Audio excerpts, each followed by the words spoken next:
We've tackled the college football playoff. Now it's time to tackle more in-depth issues. Let's fix the transfer portal.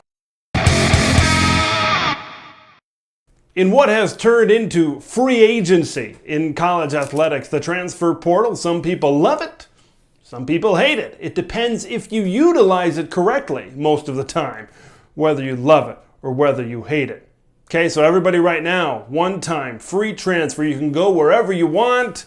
And now with NIL, a lot of times schools are paying kids to transfer from one school to another. We'll tackle NIL in a later fix-it video, but for this, the transfer portal specifically, everybody's going all over the place, and they're doing it, and there's a lot to break down here. And the NCAA almost approached the transfer portal, maybe not as bad, but almost like they did NIL. It's like, all right, now you can transfer anywhere at any time. But there needs to be some rules, there needs to be some regulations, and there needs to be some third parties. All right, let's get into it. First of all, we're going to break this up into kind of underclassmen and upperclassmen. Your underclassmen, your freshmen and your sophomores, meaning you've completed your freshman season, you've completed your sophomore season. If you arrive on campus and you redshirt right away, that obviously you haven't completed your first year of eligibility. You haven't completed your freshman season. So this is for kids that have completed their freshman year and their sophomore year.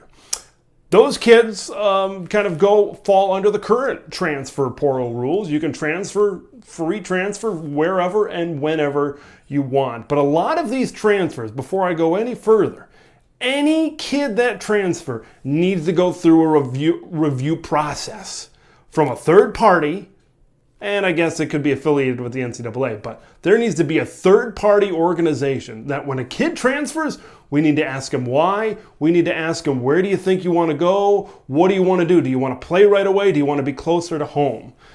Because I think that's a lot. I mean, we've seen the statistics of, this percentage of kids that go into the transfer portal don't come out of the transfer portal. Some people call it the transfer black hole, because once you go in, you ain't coming out. And I think that's what we need. When the kids go in, there needs to be a reason. There needs to be people to talk to them to say, hey, okay, your value is this, or your value isn't this. So if I'm at the University of Tennessee, if I'm at an SEC school and I can't get into the top 4 of the wide receiver depth chart, and I want to transfer to Texas, if I want to transfer to Iowa, I want to transfer to maybe a lateral school, someone needs to be able to tell that kid, maybe you're not on that level right now.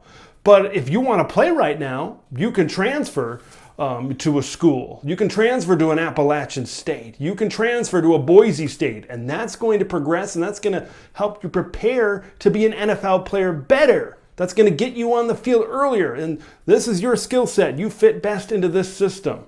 Okay, there needs to be some sort of third-party organization that these transfer applications go through, because now if you have kids willy-nilly and you've got agents and you've got NIL involved, you get a lot of kids that go in, but they don't come out of the transfer portal. I think that is a big thing. So now continuing on, kind of reverting back, freshmen and sophomores. They can go in at any time and through the review process, and that review process for freshmen and sophomores wouldn't be very intensive. I'd say 98 to 99% of the kids that go in as freshmen and sophomores would be able to come out and go to a school of their choosing. But that review process is so important to be able to say, okay, why did things not work out at the University of Tennessee? And why do you think they're going to work out at school A, school B, school C? And it kind of helps steer a kid in the right direction. I think that's one of the most important parts of this, is a third party. In the NFL, they have Pro Football Focus. They're breaking down all these stats and, where certain players rank, right? They're ranked first or 32 on quarterbacks, or 64 if you include backups or whatever. So having the college version of that and seeing where they stack up and the analytics and using those and all the way going back to recruiting to really find a good fit for a kid that if he wants to transfer, if things aren't working out, if he wants to get on the field, and if he wants to capitalize on his NIL capabilities, where would be the best place for him to do that? So freshmen and sophomores, the current transfer portal rules apply to you. But now we get to someone who's completed their junior season of eligibility, if their redshirt is available. So they've completed their true freshman season, they've completed their true sophomore season, true junior season without using their redshirt, and they want to transfer, they have to use their redshirt year. So they're sitting out a year. They're playing on scout team, they're playing in practice, they're doing all the other things a redshirt would do. So you transfer, you use your redshirt year, and then you're able to play your redshirt senior season. Now let's say you have used your redshirt. So you've been in school for 4 years at this point. There's a couple of options you have kind of coming out of this. If your redshirt is not available, you can sit out a year. I don't know why that would be the very last option on this. Another option you would do is, you've completed your redshirt junior season. Maybe you go play in JUCO, junior college, for a year, and then you kind of come back in the NCAA your senior season to be able to do something. But the most popular option after you've completed 4 years would be the grad transfer, right? The graduate transfer, where if you've completed your undergraduate degree, 120 credits or whatever it is, at that specific university, you graduate, now you can transfer immediately to any institution. That Russell Wilson, utilized that back in the early 2010s, transferring from North Carolina State, where he graduated, to Wisconsin. There's other players that have utilized that. What we want to do, so why are we doing this for the juniors? When you've played 3 years, 4 years at a school, and you've committed to be an upperclassman, going from that sophomore season to that junior season, you know where you're at on the depth chart. You kind of know the system. And once again, that's why we have the review process.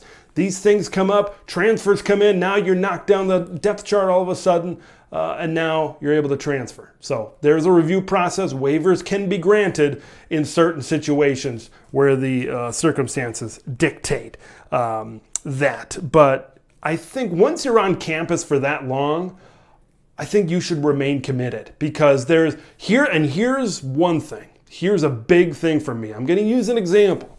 Samori Toure, All-American, FCS All-American at the University of Montana, up in beautiful Missoula, Montana, transferred to the University of Nebraska. There's no mountains in Nebraska. But getting back on track here.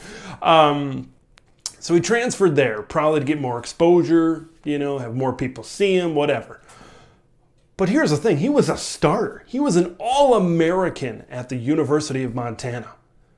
Okay, if you're an All-American at a school, you probably shouldn't be transferring, right? That smaller school should not have an unfair disadvantage where, hey, this kid can transfer to a bigger school just like that. And now you've lost your best player. That is an unfair disadvantage to these smaller schools where players, they just want to upgrade. That's all they want to do. Things are working out, right? Samori Toure was putting up great stats for the Grizzlies. And he transfers because he wants to get higher NFL draft status. And I get that, but I'd be curious what would have been the difference if he would have played one more year at Montana and starred there versus one more year that he did at the University of Nebraska. So we've got to try to even the playing field a little bit, especially for these smaller schools. We don't want kids just transferring, upgrading. I'm good enough. I've succeeded at the FCS level, the G5 level. No, it's like going from AA to AAA in baseball. Oh, no, I'm jumping from FCS to G5. Oh, I'm jumping from G5 to P5. No, this is not minor leagues. This is not tiers of football. So I don't think you want any of that. So once you've kind of committed, that's a big decision for an athlete. Once they've committed 2 years at a school, you should know kind of the trajectory, and coaches. That's a big part of this. Coaches are a big part of this. Coaches should communicate with the player where they are at. Because after 2 years, you should know, is this player going to play next year? If you haven't seen the field at all in today's game, after your freshman season, after your sophomore season, if you haven't seen the field much, yeah, it's probably time for you to move on and pursue greener pastures. And the review process will help you get placed in a place where, hey, that you're going to be able to get on the field right away. Because that's what this is all about, right? Kids go in the transfer portal, they don't come out. We want players that go in the transfer portal to come out successfully and go to a place where they can get on the field and make the most and get a possible NFL type of opportunity. entering the transfer portal, right? Right now, if you enter the transfer portal, you're done. You've moved on. You are transferring. You are definitely going to another school. When you enter the transfer portal in this scenario, it is an application. It is to get into the review process. It is to get one-on-one with some of these third parties to talk about, hey, and then these third parties can kind of talk to these other schools. They've got connections maybe with college coaches, maybe even professional coaches and scouts and everything to say, what do you think of this kid? Do you think this kid can transfer from Tennessee to Texas A&M, or do you think this kid should transfer from Tennessee to Indiana?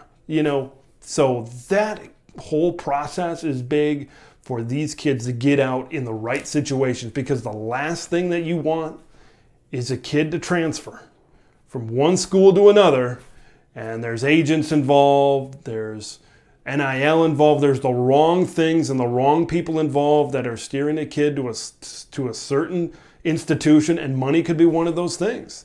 Says, hey, look at the money that they're making at Texas A&M. I don't care if I'm riding the bench. Well, okay, you can make money for 2 years, but then you're not going to see it. You're not going to see the field at Texas A&M. So you're not going to have a future after that. You're going to see money for 2 years, and after that, you're going to be an insurance agent. You're not going to be playing professionally. So you got to have these kids thinking forward, long term. And I think those types of people, whether it's third parties or people affiliated with the university, those people are so key in this transfer process. So that's basically my transfer process. And then there's 2 transfer periods. From New Year's Day to the February signing day, so the transfer recruiting period can open during that. There's a deadline where you have to file, say it's the day after Christmas. I don't know, where this is. So then schools can look at this and say, okay, this is the pool of guys that we can recruit. Not an ever-moving and ever-changing thing that makes it extremely difficult on coaches and universities. It says, hey, this is a pool of 125 kids. These are the kids that we're going to go after. And then I do a spring one right after spring ball, probably between May and June, because, things can change during spring ball. Oh, man, this kid really impressed. This kid kind of got knocked down the depth chart. Now this kid can maybe transfer somewhere before, the new school year starts, and they can get in and go through the admissions process and process all of that before fall camp kind of starts. So that's kind of my overview of the transfer portal and what I think would look good as an adjusted transfer portal. What do you guys think? I know there's a lot to break down here. Leave your thoughts in the comments below. This is obviously a hot topic ever since it kind of came into being just a few years back. Subscribe to Big Ten Ted. We've got NIL coming up next. That's going to be a doozy. That's going to be a doozy. It's been a doozy. Been preparing for the NIL video for a while now. Leave your thoughts and comments below. Subscribe to Big Ten Ted. We'll see you in the next one.